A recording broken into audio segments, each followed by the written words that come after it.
Hey guys, welcome back to the channel. Keith here, Jesse on the camera. On the bench we have this controversy magnet, the Mini Maxx. Let's check it out.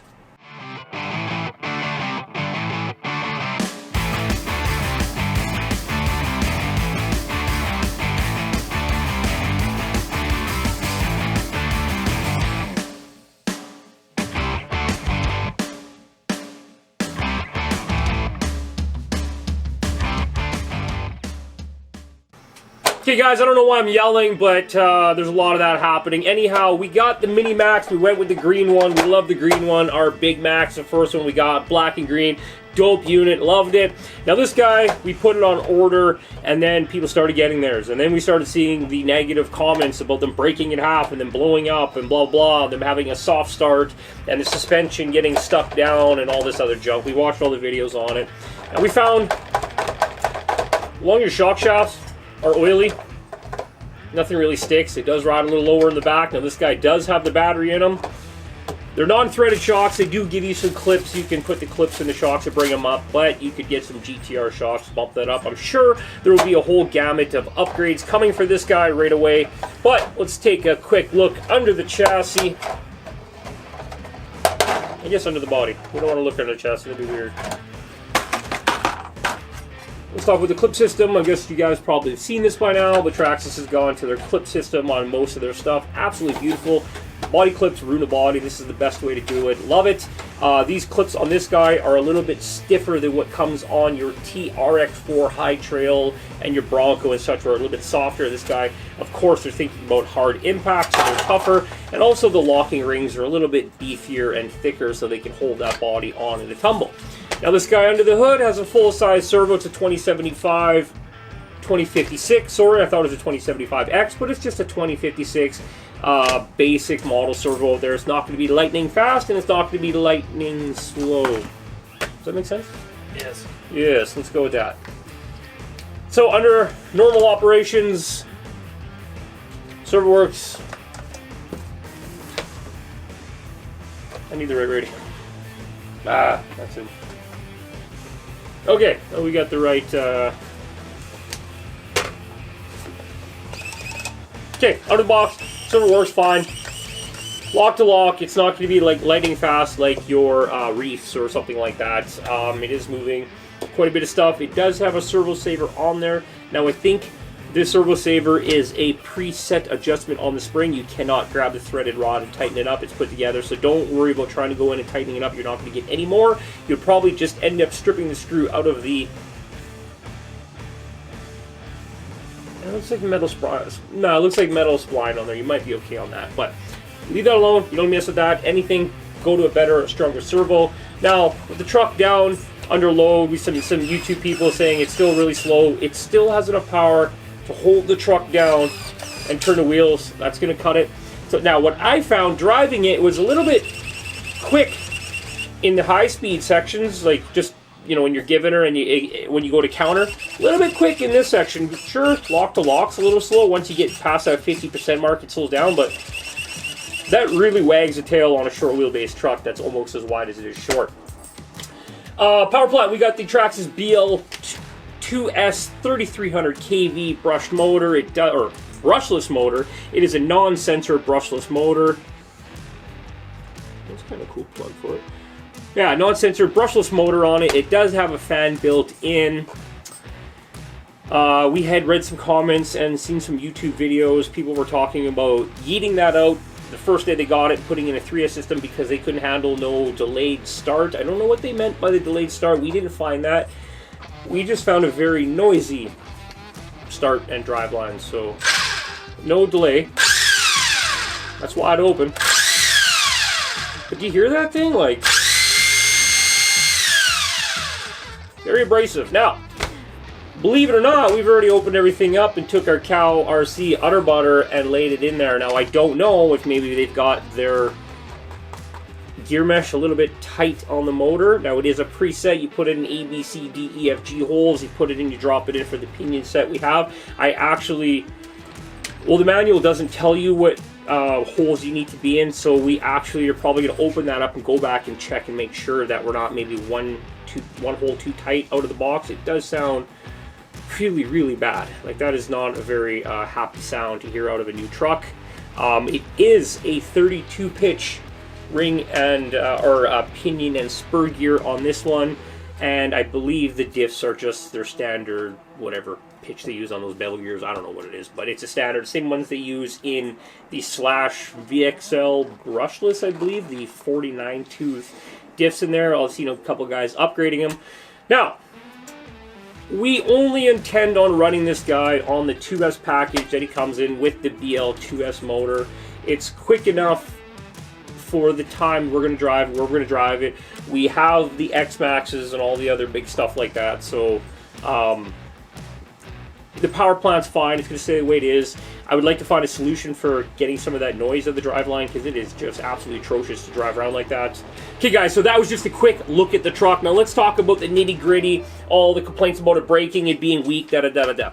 If you're going to keep it stock, it's going to be fine. Some guys have broken it in half with head-on collisions or hitting things. I believe that is only happening above the 30-mile-an-hour stock range.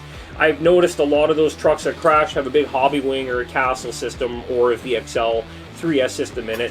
What probably ended up happening was they wheelied over backwards at 50 mile an hour and then went for an ass over tea kettle tumble until pieces flew apart. Usually what happens on them.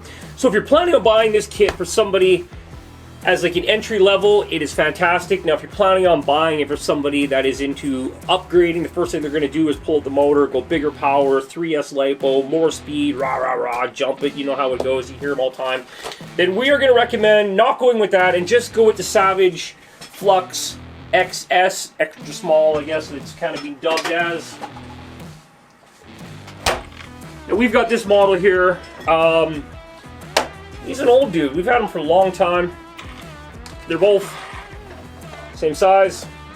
This guy's a little bit bigger boots on him, a little bit better setup. This guy's running a Castle system, 3S. I could go outside, drive this into the tire of my truck, full speed, again and again and again. I'll probably give my truck a flat tire before I break this truck. The thing is absolutely savage tough, built from the ground up. A few things, if you want to do the 3S mod when you buy it, you're going to have to order the transmission gears and change it all out. It is a very well built It is a very well built kit, and the components that go with it to top it off are top notch. So this guy is $509 Canadian. This guy is $409-ish Canadian. And if that's not in the budget for you, let's not forget about the Armour Grom. These guys are like 199 bucks, 49 bucks. Yeah, this guy's the smallest one of them all. The Grom, 150 bucks Canadian, mind you guys. Clipless body, very decent for a Christmas present. Just remember how to take the body off. There's a push. Yeah. Uses a hook and clip push on the back. Now this guy does have upgraded shock package, which when they released this to the market, they had aluminum shocks, upgraded metal differentials, threaded steering link arms, and recently the Pro line just released some little Badland tires for it. Now this guy, for the price point, he does come with a battery. He runs hard, a lot of fun, 150 bucks. So yeah, also no complaints. We haven't broke anything on that. The suspension is nice. It's a servo. Servo? Let's go with that. The servo runs fantastic in there. I don't know. Anything to add? All the Arma brushlesses are coming out now too. Oh, yes. Thank you, Jesse. Arma actually just re-released, not this guy yet, but the Mojave, which is their desert racing truck, and their Typhon, which is like an 8-scale buggy scale down, a race buggy scale down. They just re-released both those in a brushless model. Unfortunately, we're in Canada, so we get the last pick of the menu. We only got the toothpaste green, white, and pink models of the Mojave here, and we're waiting for the flat black and gold model. Beautiful bit of kit. So we're waiting on that to come up. But anyhow, that's a quick overview of these trucks. Don't know how we're going to title the video. We don't want to bring too much more negativity towards the poor Maxx. There's nothing really wrong with it, unless you're buying it for the wrong person. Is that a good way to put it? Okay guys, so that covers those 3 trucks that we have in stable here. Closing notes, Mini Maxx, no complaints, no issues. Ours still fully intact, one piece, haven't broke it. The loud, noisy driveline is a no buenos on our department. We do not like that. And the tightness to the driveline, how it feels, that is not a delayed start in the ESC because it's revs up and then snaps down right away. That is a driveline tightness issue. Weird thing is, like, it just doesn't feel tight till you're putting power to it. It's kind of a weird one. We're going to chase that out. Maybe we'll get that on camera once we figure it out. Maybe we'll do an update on that. But besides that, fantastic unit. If you're looking to upgrade it, give TRAXXAS the time they need to get the upgrades out and go from there. If you're looking at buying something for somebody right now that they're going to upgrade and then they want the world's toughest mini truck, just go with the Savage XF Flux, Savage Flux XS. It's been out for, what, 10 years? It's been out for a long time. Tons of upgrade support for it. Tons of, like, it's been out for 10 years. Like, what else I need to say? You can buy anything you want for it. It fits a full 540 can in it. It's a full 10 scale electronic package in it, motor, ESC, servo, the whole package.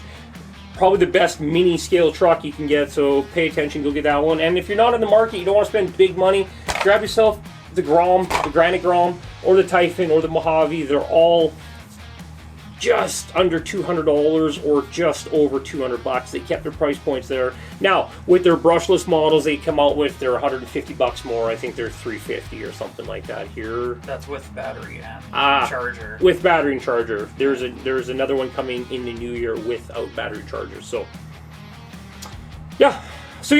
Merry Christmas, guys. We just want to give you a couple of tips and pointers if you are looking into these mini trucks.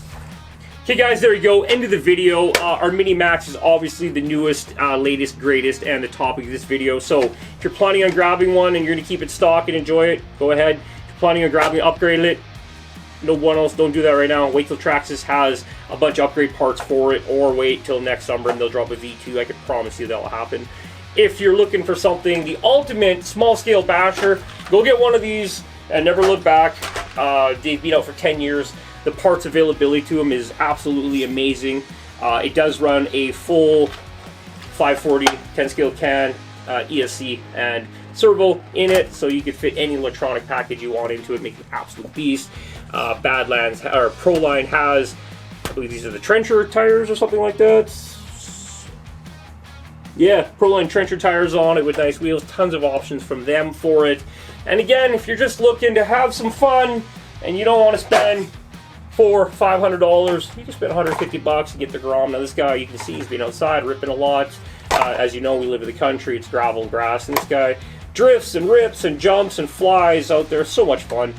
He's stock brushed motor, nothing impressive in it, and it just chooses around great for 150 bucks.